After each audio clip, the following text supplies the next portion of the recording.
Hey, Shalom. First off, I want to start off by saying all praises, honor, and glory is due unto Yahweh, by Hashem Yahushai, by Hashem Kakadash. That's all praises to the world cause God, whose true name in the Hebrew is Yahweh. By Hashem meaning in the name, and Yahushai being the name of the only begotten Son. I also want to say double honors to the elders and apostles of Great Millstone, and peace and mercy to the whole elect, preaching, word, and truth and sincerity of my brother Tazabad in the Great Millstone, Arizona camp. Lord will with another video to edify. And it's going to be my response to the elder apostles, Tahar's video on the book, The Delectable Negro. And I encourage brothers to, get this book. There's also, and I'll remember I'll put a link. I think I put it in a comment on the elders video too. Yeah. I put it in a comment right here on the elders video. And there's the audio reading of it. Something like 10 parts or something like that of the audio reading. And the people, there's people within it where you can hear their thought process when they were reading it, and they try to highlight certain sections of it. It's good, bro. But ultimately, that book, I wanted to start getting into it, man. Lord will, I'll make a series of videos, and I want to touch on this today, man. So this is from page 59 of the book. I'm gonna start at the highlighted portion. It says George provokes his master Pinchat for punishment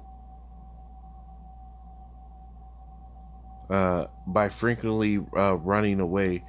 In addition to disobeying, sent to the spring one day to collect water into an elegant pitcher, George made the horrid mistake of and these are true accounts from slaves, right, that Esau likes to push aside like they're not valid, just like today.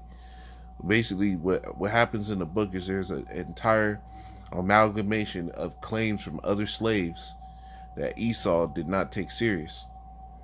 But all of them always had the same fear that these devils was eating them, freaking off on them and eating them. It says, I'm going to start over. It says, George provokes his master Pinchat for punishment by frequently running away in addition to disobeying. Sent to the spring one day to collect water into an elegant pitcher, George made the horrid mistake of letting the pitcher fall and standing by and watching as it dashed to shivers on the rocks. Right?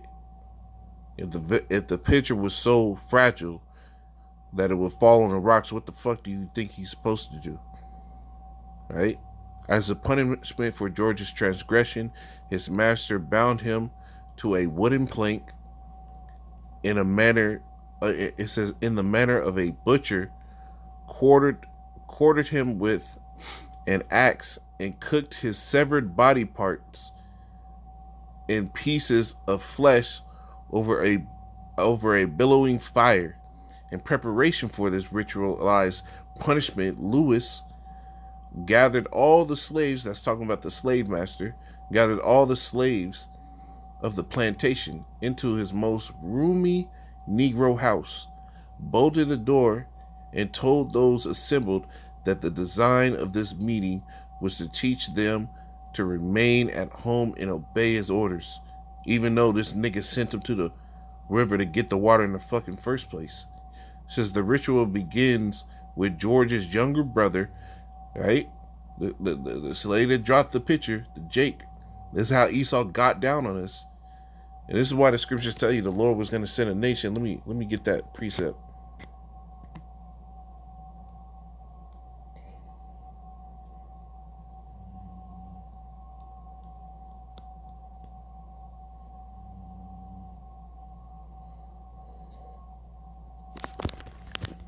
Cruel.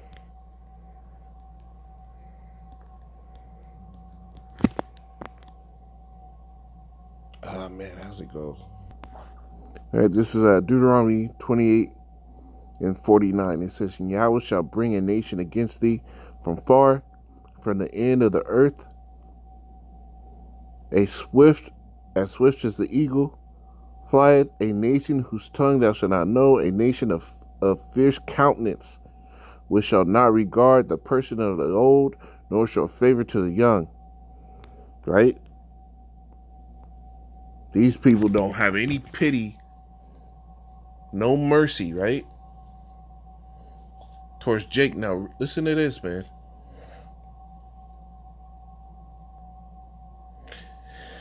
It says, back in this, it says, the ritual begins with George's younger brother helping the master bind the slave to a wooden bench. George was called up and by the assistance of his younger brother laid on the board on the on a broad bench or block. The master then cut off his ankles with a broad axe. In vain the unhappy victim screamed. Not a hand among so many dread to interfere, because he called all the slaves together into the one house and bolted the door shut, so nobody can get away from this. Having cast the feet into the fire, he, the master, lectured the Negroes at some length. He then proceeded to cut off his limbs below the knees. The sufferer besought him to begin with his head. It was in vain. The master went on thus until trunk, arms, and head were all in the fire, still protracting the intervals with lectures, right? Talking in between. The threatenings of like punishment in case any of them were disobedient or run away or disclosed the tragedy, right? They were compelled to witness in order to consume the bones. The fire was briskly stirred until midnight. So they because all that moisture, right, would put the fire out. They had to keep throwing fire in, throwing more wood in, keeping it going. So sometime in the early morning, an earthquake materialized and shook the slave shack, crumbling the walls and extinguishing the fire. This act brought an abrupt halt to the master's activities, and the Negroes were allowed to disperse with charges to keep the secret under penalty of like punishment. Later that evening, Lewis's wife inquires of her husband's activities. When his wife asked the cause for the dreadful scream she had heard, he said that he had never enjoyed himself so well at a ball as he had enjoyed himself that evening. You devils are going to pay for everything. And not only this, there were accounts that a lot of these slave owners were eating them. But under penalty of Jake having to go through the same thing, they would keep their mouth shut. Right? And if you sat there and told a slave master or somebody came around and asked you how you treated and you said not too well, they would ship your ass off somewhere else or put you to death the same way. This is how Esau got down. Right? We drunk at the cup. It's about to be your time. Let me get this.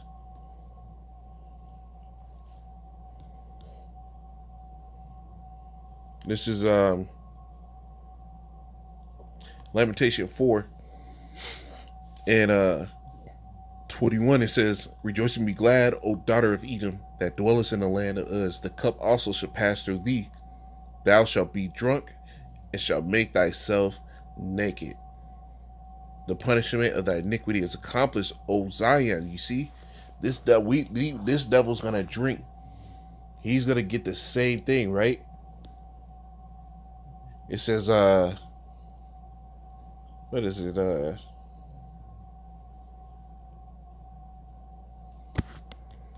me get this. And I didn't have any preachers prepared, but hey, this is Jeremiah 49:12. For it says, for thus saith Yahweh, behold, they whose judgment was not to drink of the cup, have assuredly drunk it. Well, what was it? The cup of trembling, the cup of punishment, according to all the curses of the Lord, as is written, had not been done unto any other nation as has been done unto Jerusalem. We've got it the worst, right? In slavery, they were worried about not only being raped, men and women, children, not only being sold off, men and women, children, not only being worked to death in the fields, men, women, and children, but also being sexualized, fantasized, and eaten by these damn devils, right? And they show you the more you go into the book that the whole so-called Gentile Edomite was the worst of them all, man. Was the worst of them all. It says, they whose judgment was not to drink of the cup have surely drunken, and art thou he that shall altogether go unpunished? Thou shalt not go unpunished, but thou shalt surely drink of it. For I have sworn by myself, said Yahweh, that Basra shall become a desolation, a reproach, a waste, and a curse, and all the cities thereof shall be perpetual waste. You see? The Lord is going to make you drink of that cup. Said all the wicked of the earth. You get that.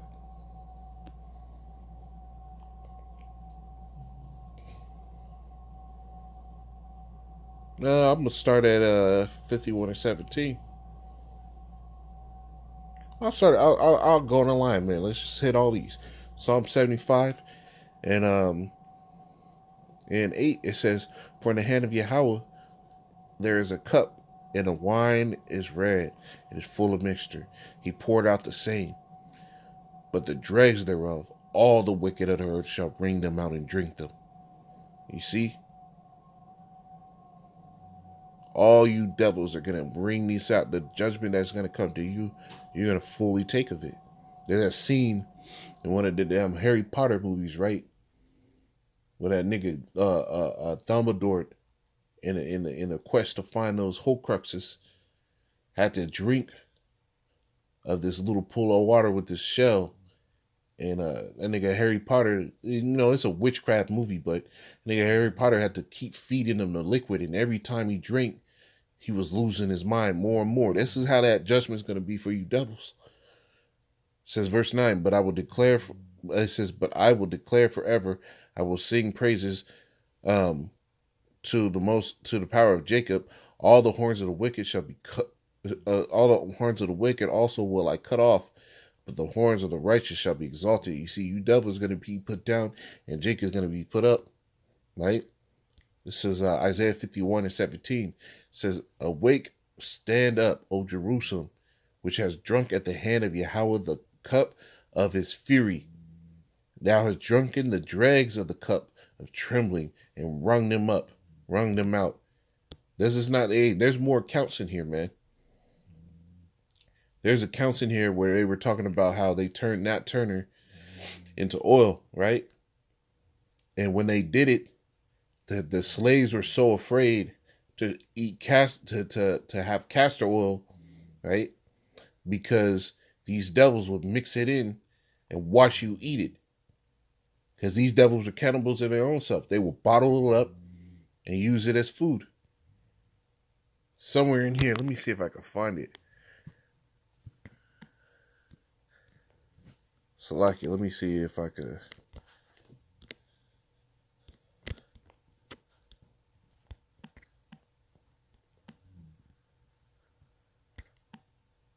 Let me see if I can find it there. There's a picture in this book.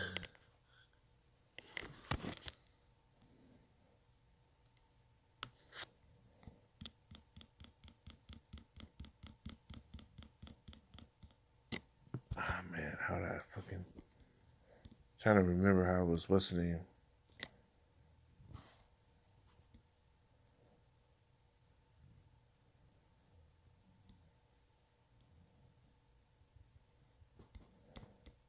Oh, snap.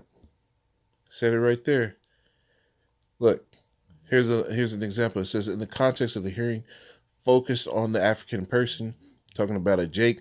And on the ending of slave trade, the last thing British migrants wanted to discuss was the topic of an emerging European cannibal, Edomites eating Jake.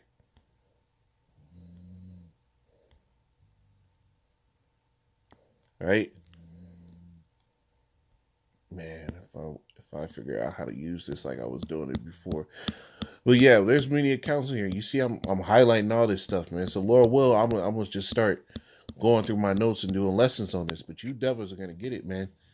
You cast it off pity, and he shall have judgment without mercy, who has shown no mercy. You devils are gonna get it. Back in Isaiah 51 and 18, it says, there is none to guide her among all those whom she brought forth, neither is there any to take her by the hand of all the sons that brought her up. It says these things, two things that come upon thee. Who shall be sorry for thee? Desolation and destruction and famine and the sword. By whom shall I comfort thee? This is what Jake is going through. That's the cup. It says, I'm gonna keep going. It says, thy sons have fainted, they lie in the head of all the streets as a wild boar in the net. They are full of the fear of Yahweh, the rebuke of the most of thy power. Therefore, hear now this, thou afflicted and drunken, but not of wine. Right? You've been drunken with the beating of the Lord. Verse 22. Thus say Yahweh, yeah, thus say Yahweh, thus say thy Lord Yahweh, and thy power that pleaded the cause of his people. Behold, I have taken out of thine hand the cup of trembling, even the dregs of the cup of my fury. Thou shalt no more drink it again, but I will put it into the hand of them that afflict thee, they which have said to thy soul, bow down, that we may go over. And thou hast laid thy body as the ground and as the street to them that went over. The Lord is going to bring back the judgment on you devils, man. The Lord wanted us to edify. I didn't want to make it too long. Like I said, man, on page 59, right? This is where this account started. Is page 59. You want to get into this book? This is where it's from. Shalom.